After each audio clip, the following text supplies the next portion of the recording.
Hi everyone! Good morning! I'm back! This is Sam Brusas and welcome back to my YouTube channel.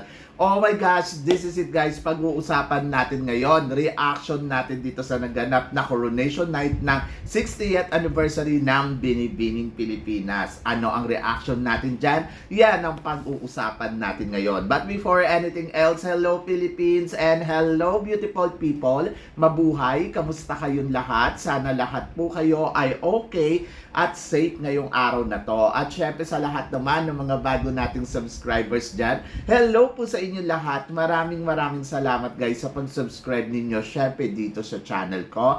At syempre sa lahat naman ng makamamasam dyan na laging sumusuporta dito. Araw-araw, lagi-lagi. Maraming salamat guys sa inyo lahat. Syempre usapang Binibining Pilipinas reaction tayo ngayon. So, naloka ba kayo ng bonggang-bongga? Ako, ang reaction ko dyan, oh my gosh, nakakaloka. Sobrang ganda ng Binibining Pilipinas 60th anniversary. Sobrang remarkable, memorable, at talaga naman fantastic ang kanilang presentation. Sobrang winner. So sa simula pa lang talagang busog na ang mga mata natin sa red carpet ng Binibining Pilipinas kung saan talaga nakita natin yung mga hinangaan natin mga kandidata long time ago na kung saan talaga nag-remark at win sa ating mga puso. At talaga naman masasabi ko, oh my gosh, grabe, ganun na pala katagal ang panahon, no? Kung iisipin mo. At napakaswerte natin kasi nakita pa natin sila dahil merong mga ganitong okasyon dito sa Binibining Pilipinas. So, salamat naman. And then, of course, yung opening show, ayun nga, lahat ng mga winners ng Binibining Pilipinas ay nasa entablado. At doon, masasabi ko na sobrang nangilabot ako ng bongga-bongga kasi alam mo yun, yung feeling na parang, wow, this is it. Binibining Pilipinas pa rin talaga ang pinaka-the best na national pageant sa ating bansa. At talagang pag nakita mo ang lahat ng mga binibining queen, kahit na yung mga 60s, 70s na mga queen, grabe, sobrang cool na cool pa rin sila. At talagang grabe ang suporta nila sa Binibining Pilipinas. And then, ang pinakabongga talaga, yung pinaglakad nila, yung mga naging title holder dito sa Binibining Pilipinas na, oh my gosh, naloka ako. Napakaswerte pa lang talaga natin dahil meron tayong mga reyna na nag-title talaga sa international pageant. Like example, Mutya Datol na talaga namang masasabi ko, oh my gosh, yung naglalakad si Mutya, na-reminisce ko tuloy yung lumaban siya ng Miss Supranational at nakaka-proud kasi meron tayong queen from Supranational, that is Mutya Datol.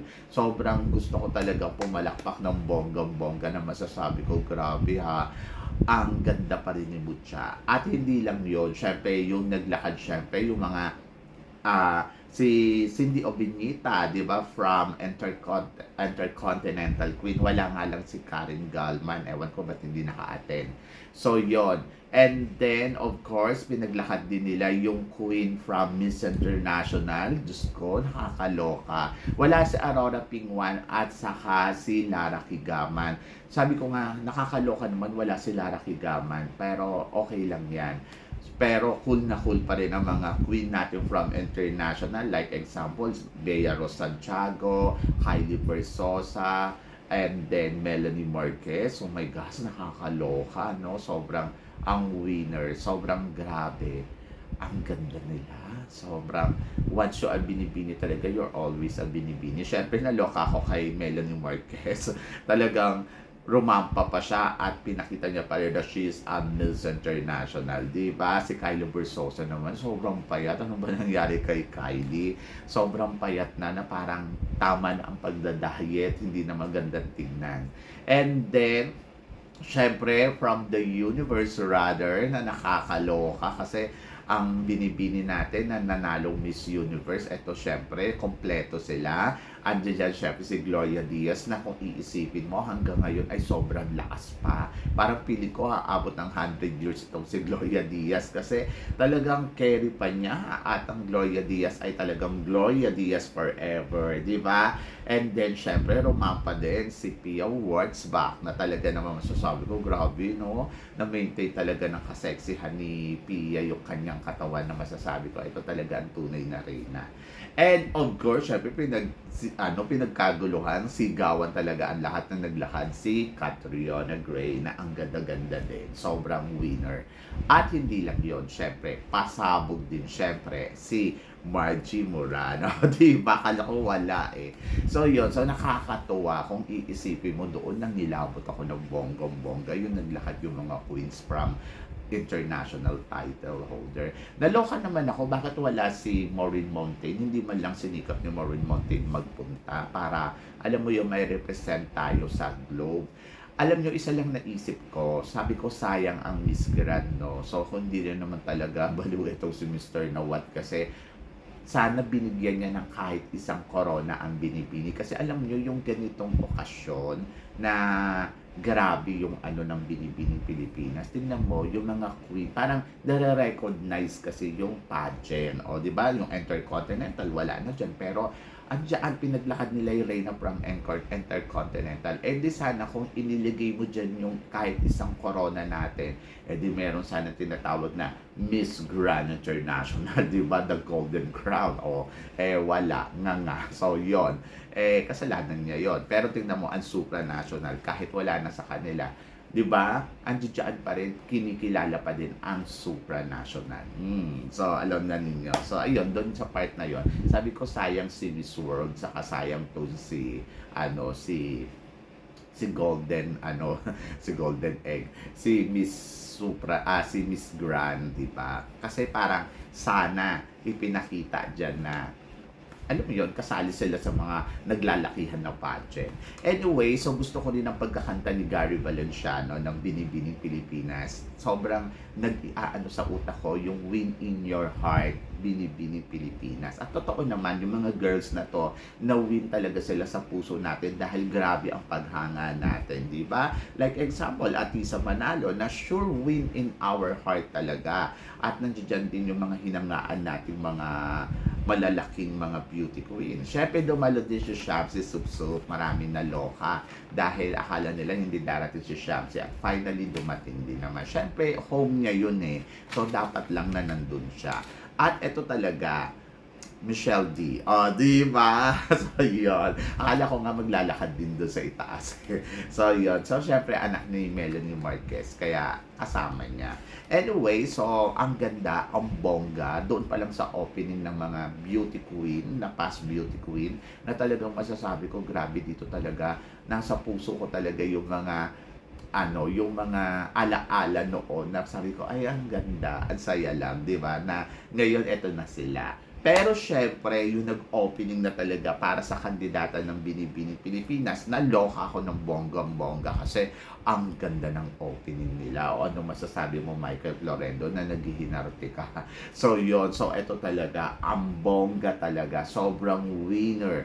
Winner yung eksena talaga. Kala ko nga Miss Grand, sabi ni Nu, ano yan Miss Grand? Sabi ko hindi. So yun, so ang ganda. Gusto ko yung music, Diamond Like Star, di ba? Shine like a diamond, ganon. So, ang ganda. Tapos, ang ganda ng background, ang ganda ng ilaw, ang ganda ng performance ng mga girls. Sobrang doon nang nilabot ako na parang, wow, wala talagang tatalo sa Binibining Pilipinas. No? Yung, kumbaga, parang tapak binibini, ginandahan at binonggahan nila. Tapos, yung mga host, kamusta naman, syempre, naloka ako kay Kylie Versosa na alam mo yung halos pumipiyok-piyok na siya. So, yun. Pero maganda pa rin ang Kylie. Maganda naman yung pag-host din niya. Nakasabay naman siya sa lahat. And then, of course, si Maring MJ na 500 pesos daw ang cash prize. Charot. So, yun. So, medyo naloka ako kay MJ. Pero, in fairness kay MJ, Lastimosa, sobrang galing din niya mag-host. At saka, masasabi ko yung beauty ni MJ, no, na nanatili talaga siyang maganda. And then, si Nicole Cordobes, okay na okay pa rin naman. So, sabi ko nga, ang dami nila, pero halos lahat sila talagang pantay-pantay talaga yung galing. And then, sino pa ba? Siyempre, si Catriona Gray. Alam naman natin si Catriona Gray na isa to talaga sa mga magaling talaga pagdating sa hosting at wala naman tayong masasabi. At saka syempre, si Rupa Gutierrez. So, I love Rupa. So, si Rupa talagang, alam mo yon, kaya niya talaga makipagsabayan kahit kay Catriona Gray. So, alam mo na. So ako para sa akin, Rupa Gutierrez is Rupa Gutierrez. At isa si Rupa Gutierrez sa minahal talaga natin na beauty queen noon na wala pa sila Catriona, wala pa sila Pia Awards ba, Rupa Gutierrez with sa ating puso yan, di ba? So yan. And then of course, ayun na, yung mga judges, naloka ako sa mga judges, mga title holder, syempre included si Andrea Ropio, ang reigning Miss International 2023 na talaga nung masasabi ko. Siguro yung experience niya, punong-puno siya ng memorable pagdating sa mga Pilipino. As in, siguro naloka siya. Sabi niya, sana gawin na Venezuela to. Di ba? So, yun. So, talagang dito ipinakita ng Binibining Pilipinas yung pagmamahal natin sa beauty pageant. Di ba? So, grabe. Winner. Binibini Pilipinas pa lang ang nakagawa niyan. So, hintayin natin yung ibang pageant. And then, ayun, sobrang ansaya dahil yung mga judges, syempre Gloria Diaz, Marjo Moran, Bea Rose, Pia Wurtzbach, talagang mga title holder talaga na alam mo yon ang tataray. Diyos ko, naloka ako lalo na kay Gloria Diaz. Yung tinanong niya yung kandidata, ano daw yung physical asset mo, di ba? Asset ba? Oo. Na hindi nasagot ng kandidata. naloka si Gloria Diaz at inulit pang tanungin ulit kasi parang hindi nasagot yung question. So yun, nawindang ako. Syempre sa special award, talagang hakot award naman syempre si candidate number 10, si Zambales, na surprising na nakakuha niya ng 3 or 4 na award. Sobrang grabe ha, naloka ako sa kanya. And then, of course, si candidate number 40, si Abra. Dito pa lang kita na ito na yung mananalo. Akala ko mananalo si Zambales sa si Abra dahil sila yung naghakot ng award. 11, Caloocan, nakakuha siya ng isang special award. Syempre, nandiyan din si 39, nakakuha din.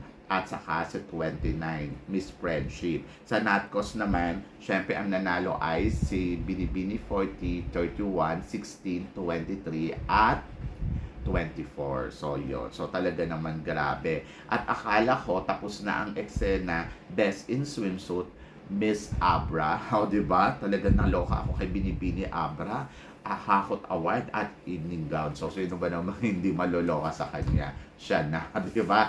Kasi kung hindi siya nabigyan ng corona, pagkatapos siya nakakuha ng Best in Swimsuit at Best in Evening Gown, ano ba? Maloka ka. So, syempre, naloka din tayo kay Trisha Martinez kasi akala natin hindi makakakuha ng pwesto or na posisyon dito sa Binibining Pilipinas. Sa top 15, pumasok si Binibini number 36, si Bulacan. Si number 13, grabe, panalo din. Ang ganda din ng ito yung tinanong ni Gloria Diaz na naloka. Naloka ang lahat, di ba? And then 24, grabe din. Si 26, Lapu-Lapu, magaling din. And then 32, at saka 11. Diyos ko, grabe yung mga Q&A nila. Talagang sabi ko, ay, kabugan. And then, of course, si 25, number 10, nice din naman yung answer niya. Si number 13, Calamba, Laguna. And then, Pampanga, galing din talaga. At saka, syempre, si Abra. Andyan din si Binibining 22. At si Binibini 30, si Pila Laguna na si Trisha Martinez. And then, of course, Binibini 20, General Santos. At saka si Baguio. Sa akin sa Q&A, in fairness ha, magaling ang sagot ni Pila Laguna. Kaya sabi ko, ay okay. Kaya pagdating naman sa farewell walk ng Binibining Pilipinas, syempre, akala ko magpa-farewell walk na si Andrea Robio kasi una nilang tinawag.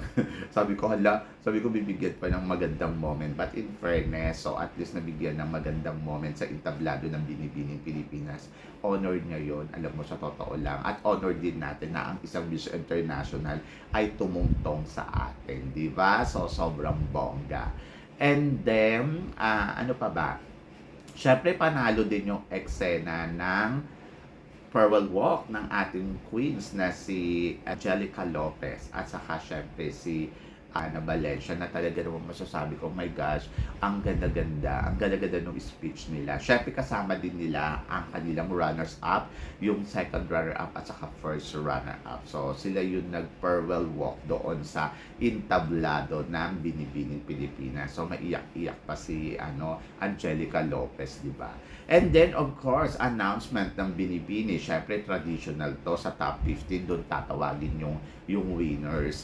Di ba? So, nakakatakot. So, syempre, tinawag na second runner-up si Pila Laguna, si Trisha Martinez. So, sobrang natuwa ako kay Trisha kasi, alam mo yon na parang wow, at least nakakuha siya. At nakita natin na sobrang saya niya dahil hindi naman siya talo, kumbaga parang at least, di ba, may nakakuha pa din siya, second runner-up. And then, of course, naging Binibining Pilipinas, first runner-up naman si Crystal Jane de la Cruz, Binibining Pilipinas 10, na kung saan ito talaga nagkakot din ng award. Pero in fairness, ang ganda-ganda niya rin. Akala ko nga mag-Miss International siya. And then, of course, ang nanalo naman ng Binibining Pilipinas Globe ay si Jasmine Bongay. So, yon. So, ang announcement ni Rupa Jasmine Omay, ayon, si Jasmine Bungay. So, napakaswerte kasi of course 1 million to.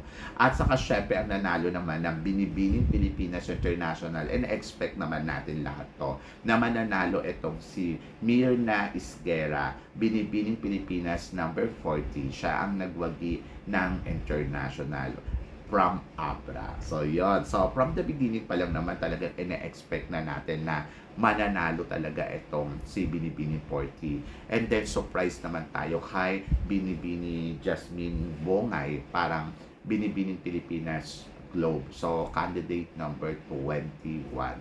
And then, of course, sabi nga, grabe no, ang first Binibining Pilipinas winner noong 1964 ay si Mirna Panlilio. Ito yung tsahin ni tawag dito, Samantha Panlilio. And then now, after 60 years, first and the last, ito nga ay si Binibining Pilipinas Mirna Isguera naman. So, parehas Mirna, 1964 and 2024. So, ano ang reaction ko dyan? Ang reaction ko dyan, ang bongga. Grabe ang destiny. So, masaya ang Binibining Pilipinas. Talaga naman na kontento ako sa nakita ko. Sulit yung puyat, sulit yung natin yung pagtuto. Grabe, sobrang nagbalik sa akin yung ganda talaga ng Binibining Pilipinas. Sabi ng ganon, once you are Binibini, you're always a Binibini. And I'm so happy and congratulations sa Binibining Pilipinas. So, sabi ko nga, ang galing-galing-galing talaga ng Binibini. So, walang makakatalo at walang makakapantay sa ganda ng Binibining Pilipinas. At sana tayong lahat, lagi tayong sumuporta at lagi nating huwag kakalimutan ang naibigay sa atin ng Binibining Pilipinas. Di ba? So yun, so I'm so excited for the next journey ng mga girls na nanalo dito sa Binibining Pilipinas, and then excited din ako sa susunod na taon. At sana madagdagan pa ang corona ng Binibining Pilipinas. So yun. So guys, sobrang winner ang presentation ng 60th anniversary nila para sa atin. Talagang ginandahan, ginalingan, binonggahan, at winner na winner talaga ang Binibining Pilipinas sa ating mga puso. So, yon. Kayo guys, ang reaction ninyo sa nangyari ditong 60th anniversary ng Binibining Pilipinas na loka? Di ba kayo ng bonggang-bongga? So, anong reaction ninyo dyan? I-comment below ninyo yan para at least malaman ko naman kung ano naman ang ibang chika mo. So, yun guys, syempre maraming salamat sa inyong lahat sa suporta at pagmamahal na binibigay ninyo. Syempre dito sa channel ko, at sa mga hindi pa po nakaka-subscribe dyan, please don't forget to click like and subscribe my channel, at i-click na rin po ninyo ang notification bell para lagi kayong updated syempre sa aking mga chika. Sabi ng ganon, always keep smiling and always think positive. Walang imposible guys, magtiwala lang tayo sa itaas. Kaya guys, hanggang dito na lang, hanggang sa muli nating chikahan. Paalam! See you tomorrow guys!